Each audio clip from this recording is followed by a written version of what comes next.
I attend the Pine Grove Church of God. I've seen the church before. My wife and son and I have visited a few times, and we visited Eden Valley. We like to visit other churches.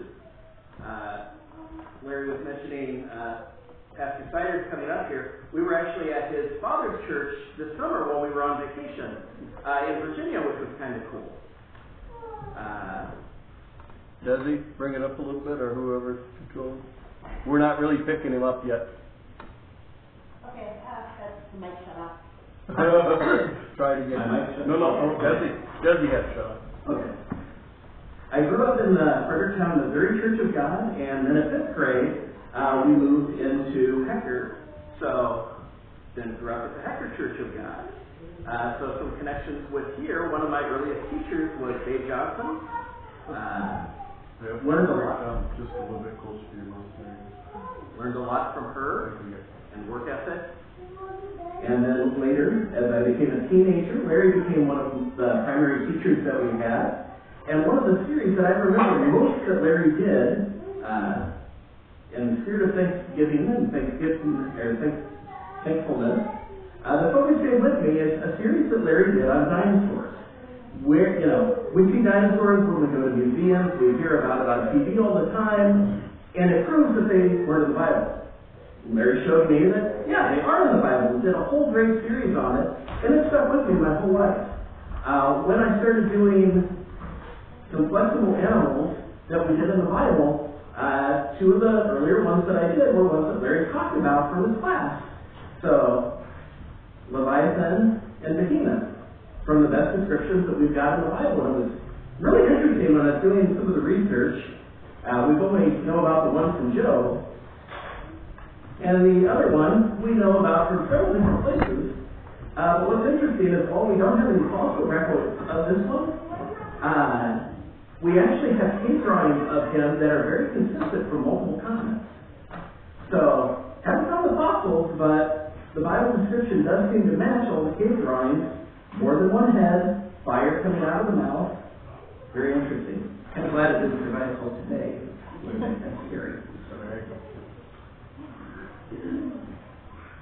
So realizing that I was going to be speaking on Thanksgiving week, I started praying God for a direction, and He led me in an interesting place. In June 1950, North Korea invaded the lightly defended South with infantry, tanks, and artillery, nearly taking the entire country. South Korea had no tanks, no anti-tank weapons at all, or artillery. So a coalition of UN member nations, led by the United States, intervened. And again, in the spirit of Thanksgiving, my family is very blessed that there was an intervention. My late wife was born in South Korea, an adoptee to Minnesota from South Korea. So, without that intervention by the U.S., I probably wouldn't have the son that I have today that's off in college. After weeks of bitter fighting, North Korean forces were pushed back over the border at the 38th parallel. In response, China sent a 1 million-man army against the Allies. We were way outnumbered. By November 26, 10,000 men of the 1st Marine Division, along with elements of 2 Army regimental combat teams, a detachment of British Royal Marine Commandos, and some South Korean policemen, were completely surrounded by over 10 divisions of Chinese troops in the rugged mountains near the Chosin Reservoir. Over Thanksgiving, many of these men still were given Thanksgiving turkey dinners, which they were very happy about. But they knew that they were surrounded, and it wasn't looking good. They said they didn't know how they would survive what was coming, but they still gave thanks to the Lord for the turkey dinners they got, and whatever was coming forward. They said they knew even if they didn't make it out, their futures were secure in their faith. In John 11:41 through 43, Jesus gives thanks to God before Lazarus was raised from the dead, for the miracle that would happen.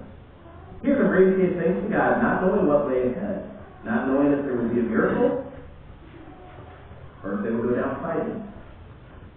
Chinese Chairman Mao himself ordered the Marines wiped out. Chinese General Song Si-lun threw waves of 120,000 soldiers each against the heavily outnumbered Allied forces. If that wasn't enough, a massive cold front blew in, causing the coldest winter recorded in Korean history. For the encircled Allies, daytime temperatures averaged 5 degrees below zero Fahrenheit, while night plunged to an average of 35 degrees below, but someone as cold as 52 degrees below. Jeep batteries froze and split. Rations ran dangerously low, and cans of food were frozen solid. Fuel could not be spared to thaw the food. If the truck engine stopped, their fuel lines froze. Automatic weapons were no longer able to cycle. Morphine had to be thawed in the medical personnel's mouth before they could do injections into the wounded. Bottles of blood plasma were frozen and useless. Resupply could only come by air, and that was fighting a rag because of the foul weather and the heavy cloud cover. High command at this point wrote them off, believing their situation was hopeless. Washington braced for imminent news of their squadron defeat. Retreat for these troops was not an option.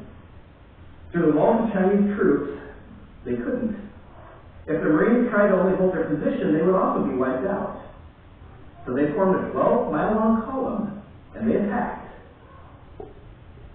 78 miles of narrow, crumbling, steeply angled road lay before them. 100,000 Chinese soldiers between the Marines and the sea at Hanggang. Both sides fought savagely for every inch of it. The march out became one atrocious, bloody battle. The Chinese used the ravines between the ridges, protected from rifle fire, to marshal their forces between attacks. Everything favored the Chinese. The Marine 60-millimeter mortars, capable of delivering high, arcing fire over the ridge lines to break up those waves of Chinese soldiers, became the most valuable weapons the Marines said they had. Unfortunately, their supply of mortar rounds was quickly being depleted, and they couldn't get resupply. Emergency requests were still sent by radio using code words for specific items so that the Chinese forces wouldn't know what they were low on. They said they were constantly praying, all the Christian Marines, for deliverance and resupply. Philippians 4:6. Do not be anxious about anything, but with everything, by prayer and pleading with thanksgiving, let your requests be made known to God. We know that before this battle started, they gave thanks to God for what they had, for their meal, and for whatever lay ahead. And now they started making their requests known to both high command and the Lord. One Marine later said during an interview, it was looking very bleak. The planes couldn't fly and the Chinese were closing in. But one night, a star opened up, a Marine looked up in the sky and yelled, "Look, a star, a star." Then we knew that the planes would fly. Many Marines said they knew that star was placed there by God as a sign. Don't give up. I have not forsaken you. 2 Corinthians 4:8-9. We are afflicted in every way, but not crushed. Perplexed, but not despairing. Persecuted, but not abandoned. Struck down, but not destroyed. Desperate times for the Marines. Many were praying for themselves, praying for their colleagues in arms, like praying for deliverance, praying for a miracle of resupply for those mortars. But sometimes we don't get what we ask for. Mark 5:21-42. Jesus crossed over again in the boat to the other side, and a large crowd gathered around him. He stayed by the seashore, and one of the synagogue officials, named Jairus, came and upon seeing him fell at his feet, pleaded with him earnestly, saying, "My little daughter is at the point of death. Please come and lay your hands on her so that she will get well and live." You notice, he's got a specific way he wants her to be delivered. He wants Jesus to lay his hands on her and heal her so she won't die. And he went off with him, and a large crowd was following him and pressing in on him. A woman who had a hemorrhage for 12 years and had endured much at the hands of many physicians and had spent all that she had, but was not helped at all, instead had become worse, After hearing about Jesus, she came up in the crowd behind him and touched his cloak. For she had been saying to herself, if I just touch his garments, I will get well. And immediately the flow of blood was dried up.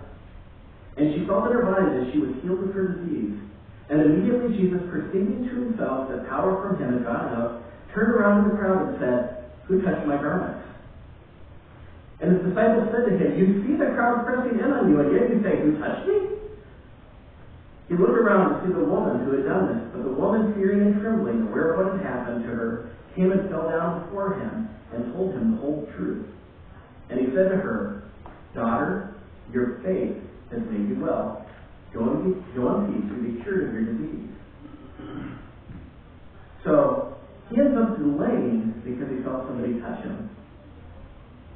And I think there was a purpose to that beyond being able to talk to her. While he was still speaking, people came from the house of the synagogue official saying, your daughter has died. Why bother to teach her further? But Jesus, overhearing what was being spoken, said to the synagogue official, do not be afraid, only believe.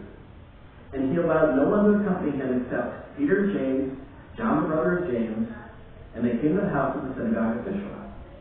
He saw a commotion and people loudly weeping and wailing, and after entering he said to them, why are you making a commotion and weeping? The child has not died, but is asleep. And they began laughing at him, but putting them all outside, he took the child's father and mother and his own companions and entered the room where the child was in bed.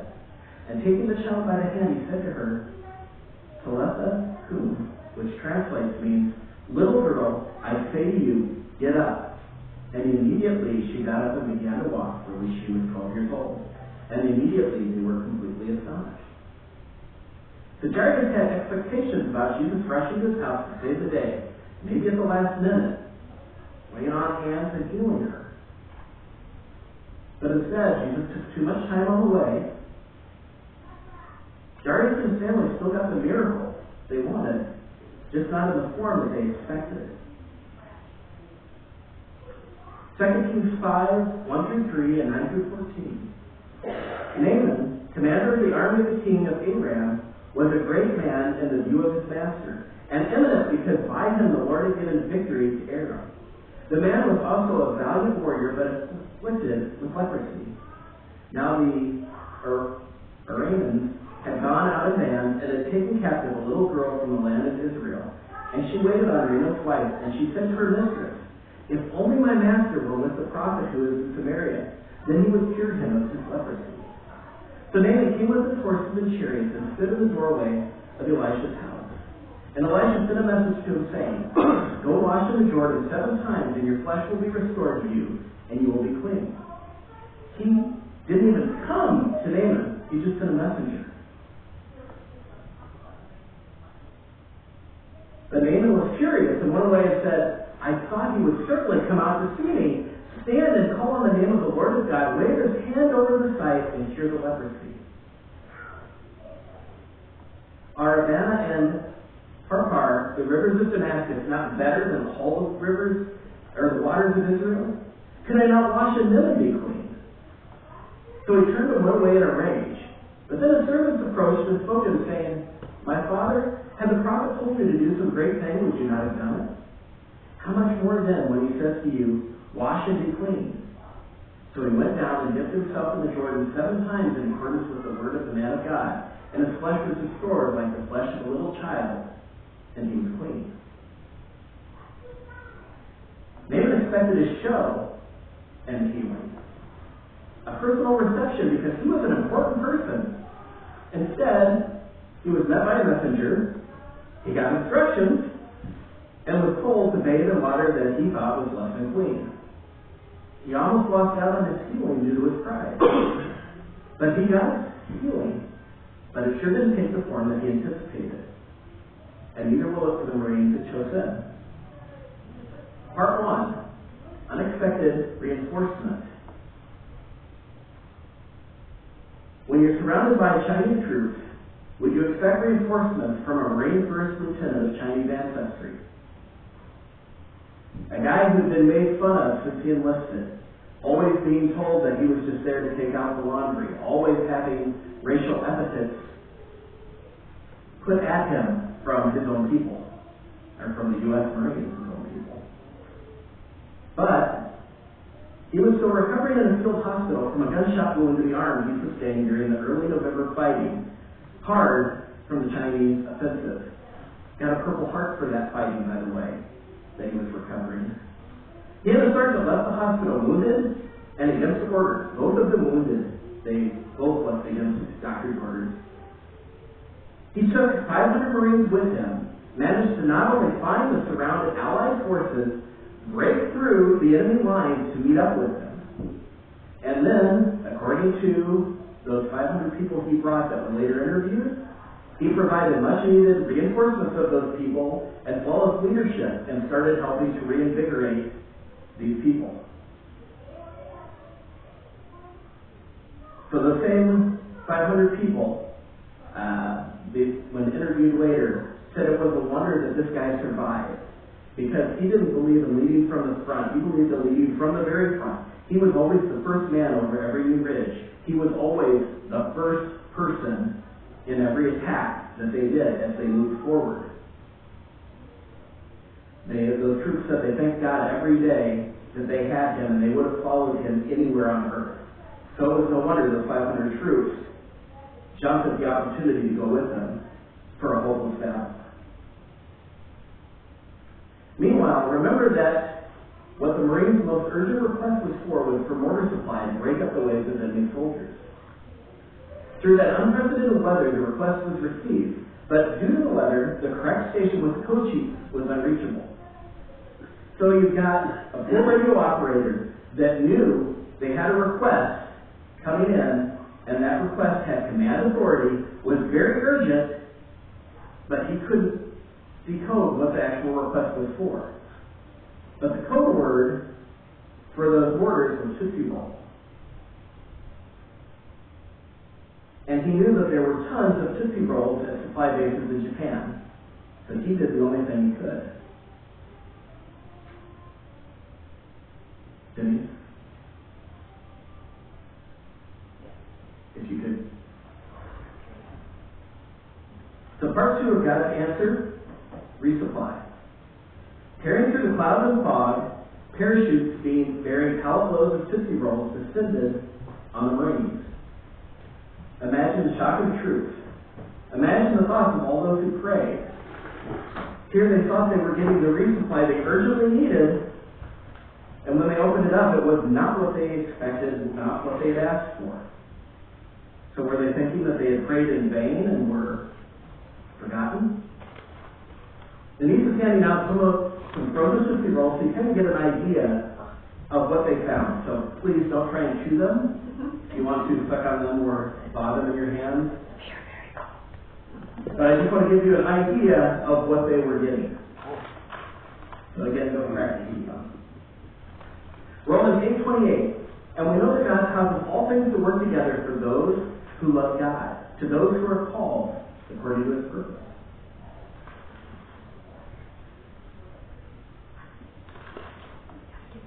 I'll wait till Denise can catch up.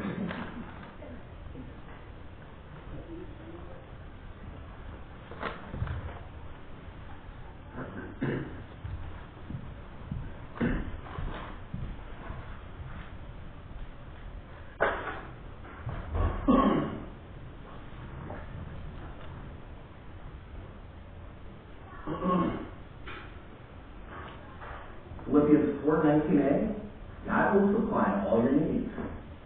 Notice that word needs. Not once, needs. Isaiah 40:28-31. Do you not know, have you not heard? The everlasting God, the Lord, the creator of the ends of earth, does not become weary or tired. His understanding is unsearchable. He gives strength to the weary, and to the one who lacks, he increases power. Though youths grow old and weary, and vigorous young men stumble badly, those who wait for the Lord will gain new strength. They will mount up with wings like eagles. They will run and not get tired. They will walk and not become weary.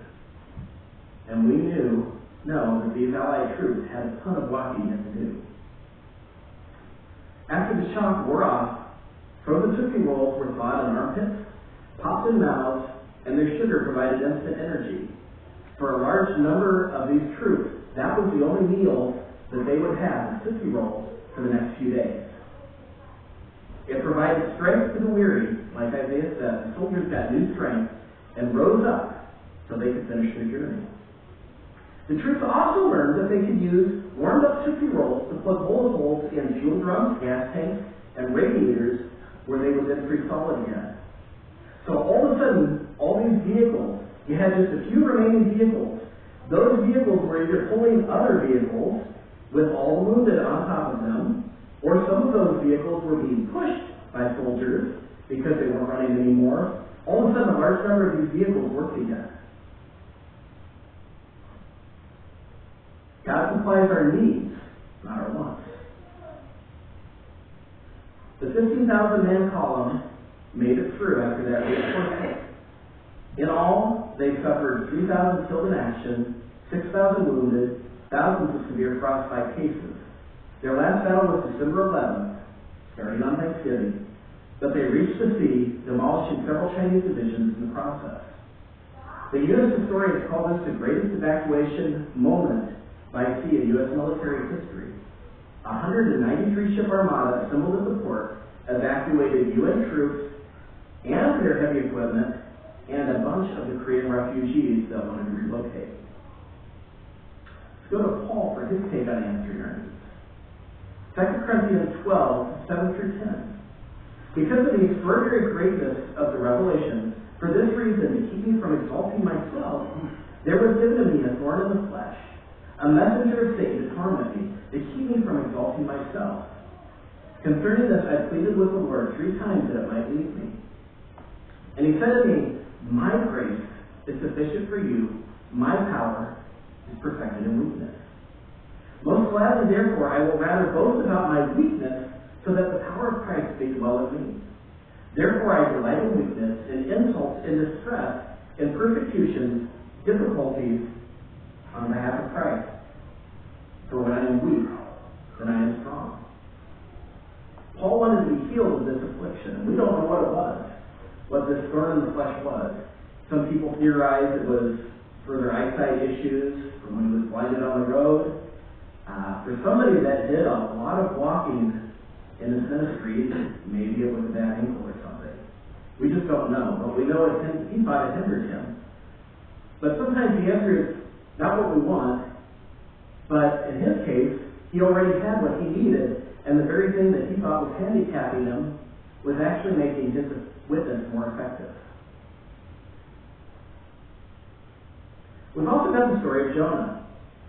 He was called to witness in Nineveh, but he was scared, so he took a boat in the opposite direction. There was a great storm. The folks on the boat drew lots to see who was the cause of their problem, and it fell on Jonah. He told them what he had done, left nothing out, and he told them that their only hope was to throw him overboard, which they tried not to do. They tried to keep going ashore because they didn't want to be that cold, but eventually they realized they weren't making progress, so they did what he said and they threw him overboard. Jonah might have tried to flee from God, but at least he didn't flee from owning up to his mistake in this instance. And he was rescued in a way that I doubt he expected or wanted. Pick up in chapter 2. I called out of my distress to the Lord, and he answered me. I called for help from the depth of Sheol. You heard my voice, for there you threw me into the deep, into the heart of the seas, and the current flowed around me, and your breakers and waves passed over me. So I said, I have been cast out of your sight. Nevertheless, I will look again towards your holy temple. Water encompassed me to the point of death. The deep flowed around me. Seaweed was wrapped around my head. I descended to the base of the mountains. And he was pretty deep. The earth with its bars was around me forever, but you have brought up my life from the pit. Lord my God, while I was fainting away, I remembered the Lord, and my prayer came to you in your holy temple. Those who are followers of worthless idols abandon their faithfulness, but I will sacrifice to you with a voice of thanksgiving. That which I have vowed I will pay. Salvation is from the Lord. He prayed this prayer of thanksgiving from the belly of the fish. It was right after this that he got spat out, and he went on to do what he was originally called.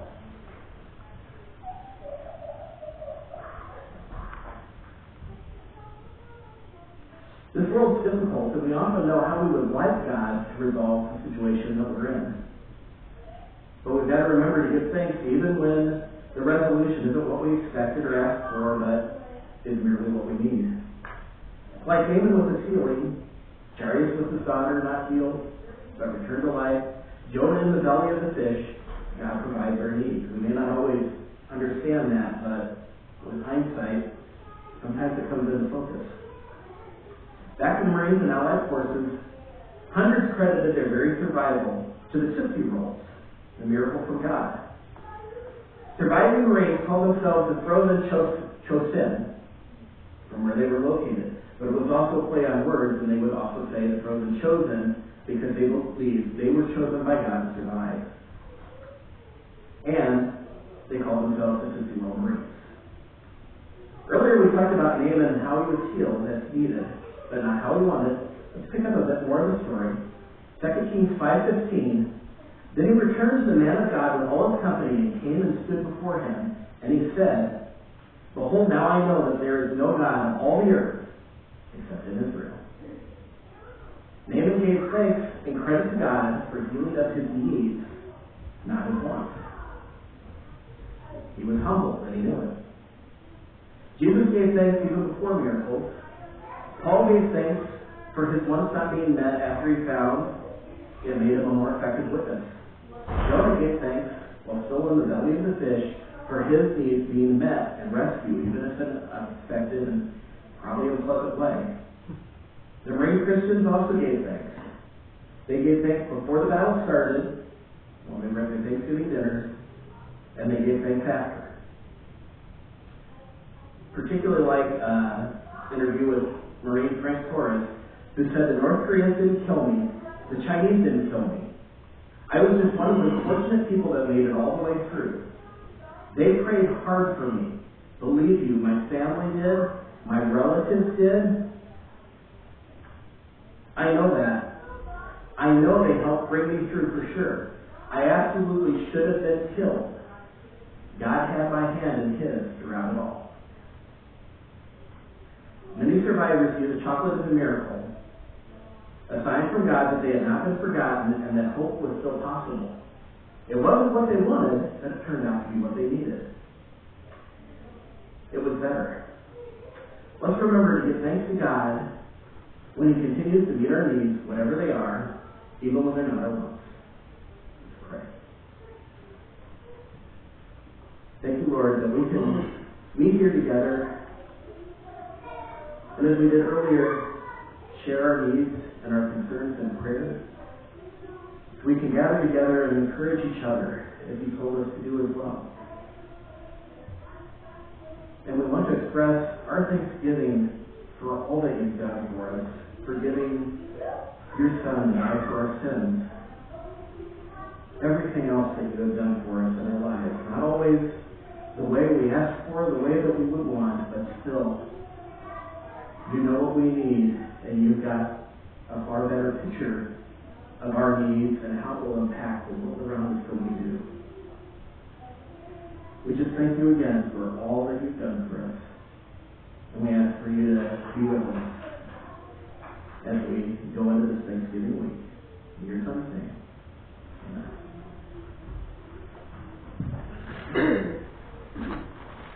Thank you, Vivian. After 10 minutes, that Tootsie Roll still hasn't gotten warm. You'd be surprised how long it takes for chocolate to warm up.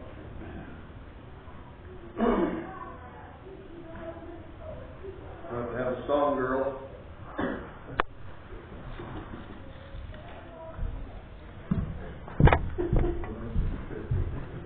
Yeah, she's there still singing.